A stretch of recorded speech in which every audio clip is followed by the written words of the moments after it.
Hello everyone, my name is Carolina Herrera. Welcome to my YouTube channel. Today I'm going to talk about the US involvement in the Vietnam War. I'm going to be using these two books to bring information to you about the US involvement in the war, but not exactly as the war itself. So let's begin. Where is Vietnam? Vietnam is located in Southeast Asia, and it was before a French colony called Indochina in the 1880s. However, Japan, in the middle of its expansionism, they took Indochina, but then they lost it after World War II.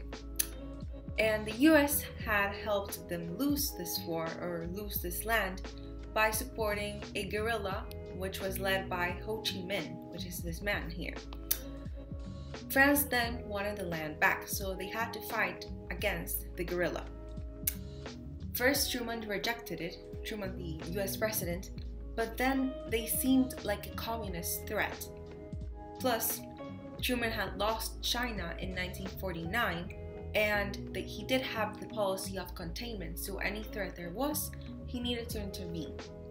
So that's how he got involved. He started to support the French financially, and if the threat was real, he knew that he was doing something right.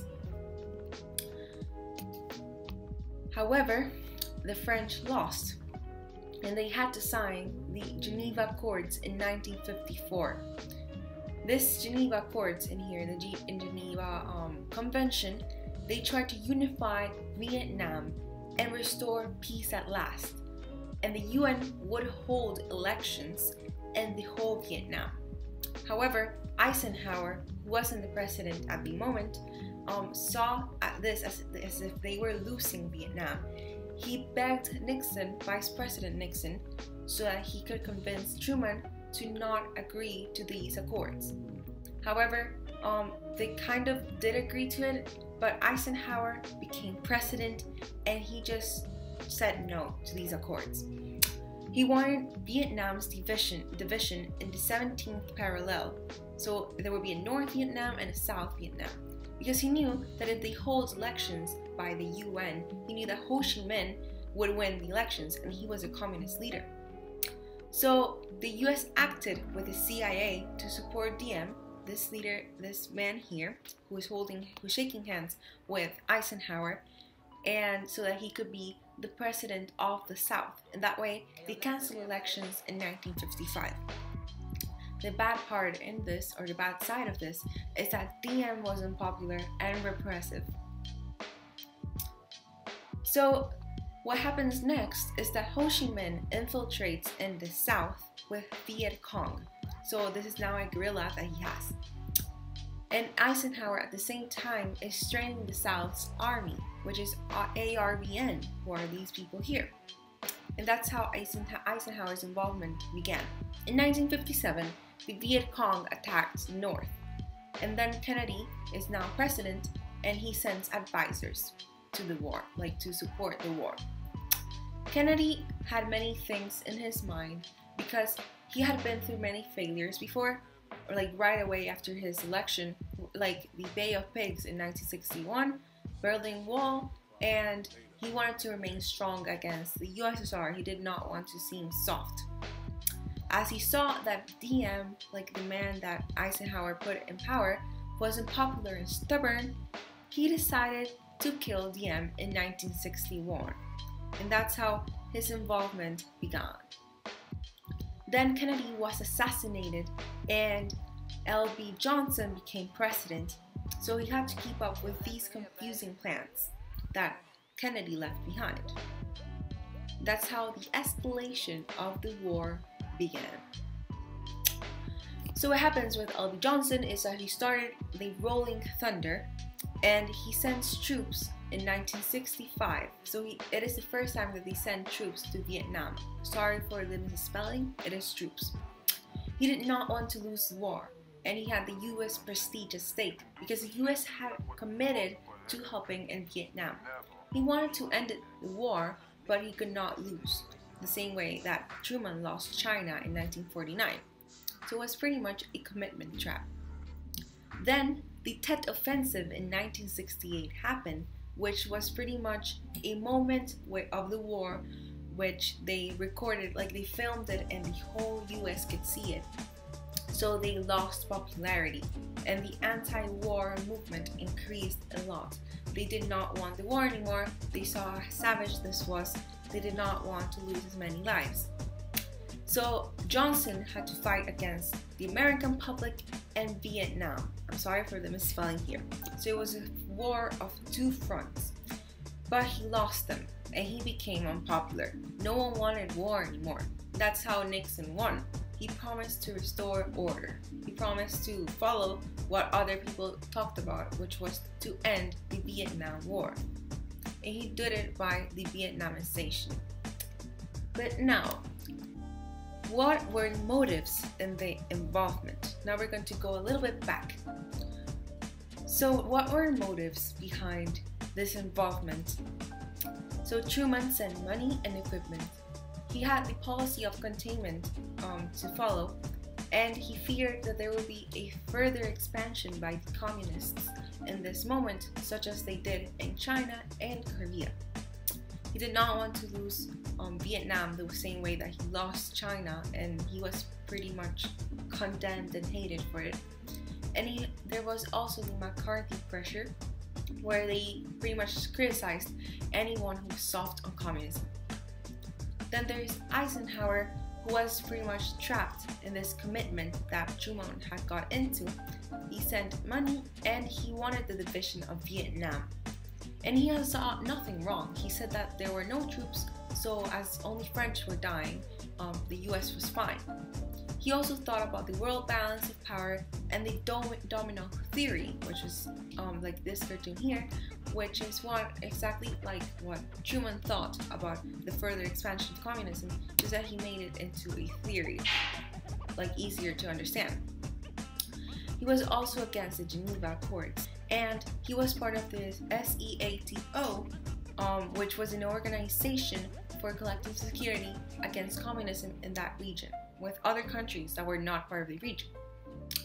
Then there's Kennedy, who was also trapped in the commitment here, and he had to stand up to the credibility of the U.S. He was concerned about the relationship with Asia, and he wanted to prove that he was not a failure. He had many failures before, and this had to be his project where he did not have to lose. He sent money and advisors. Then came L.B. Johnson after Kennedy's death, and he had to think right away of a form to kind of intensify the war. He wanted to end it right away. He did not want to be part of this war, but then again, he was trapped in commitment and the credibility and prestige of the United States. So in Kennedy's honor, he just sent troops.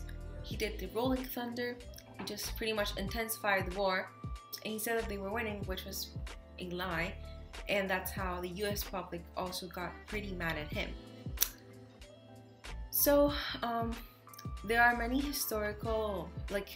theories by historians, and for example there's Robert Schlesinger, who said that US intervened because of the Cold War. So if it weren't for this, the US would have not intervened. There are three schools of thought. The Orthodox says that the US was containing communism, so it was good. The revisionist school says that the US was aggressive and only wanted raw materials.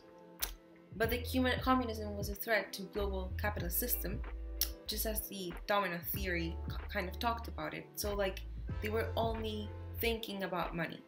And the post-revisionist says that they were arrogant, they kind of wanted a strategy of like geopolitical way, and they also wanted to protect their economic and domestic policies. However, there was also another theory called the Quagmire theory, which says that the US got trapped, overconfident about power and ideals, and he was ignorant of the Vietnam situation, and he was not leaving just to not lose credibility, because this theory says that at some point during the war, they stopped thinking about communism, but they actually only stayed so that they would not lose credibility. Just like L.B. Johnson just pretty much showed it, he just wanted to get out of it, but he could not, and instead he just intensified the war.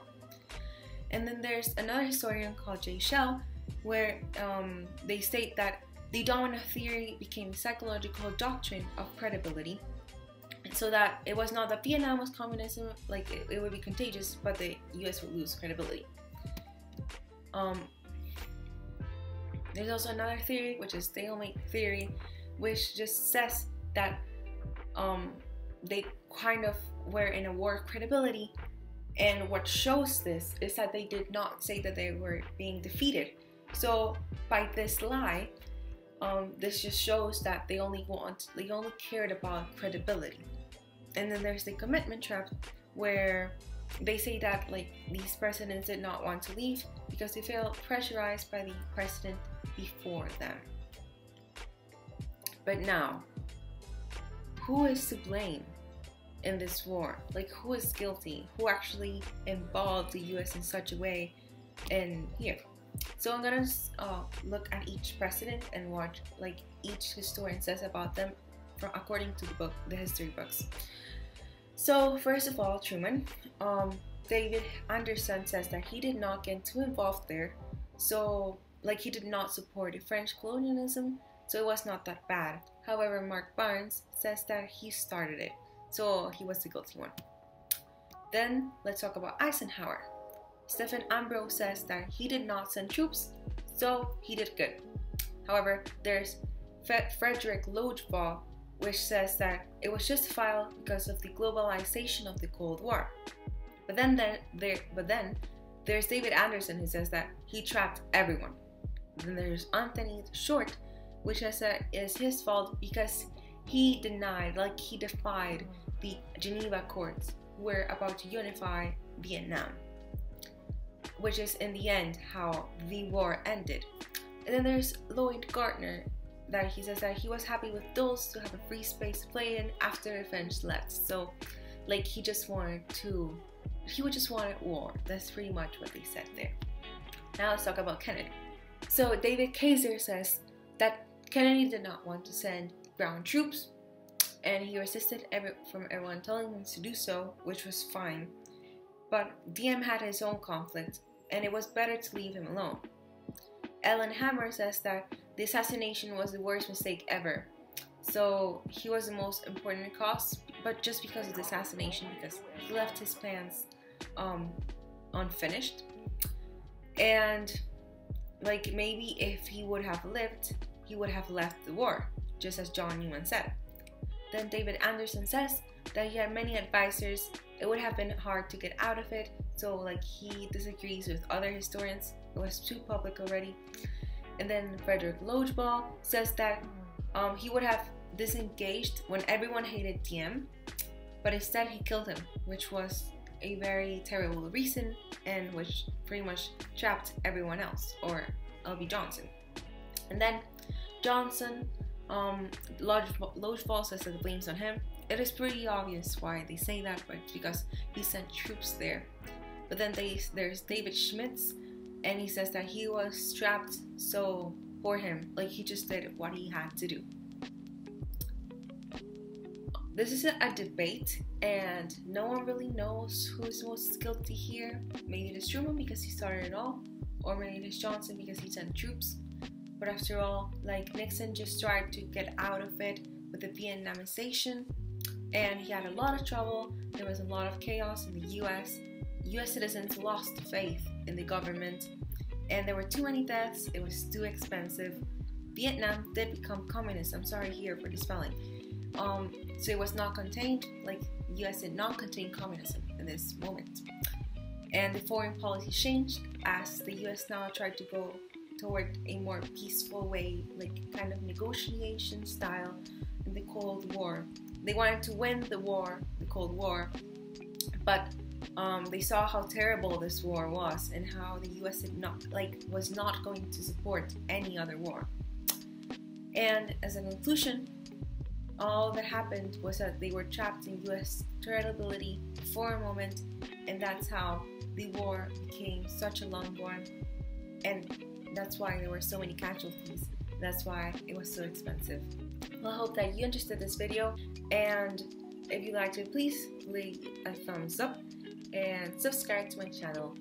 and just stay tuned for any other video that I will post eventually. Bye bye.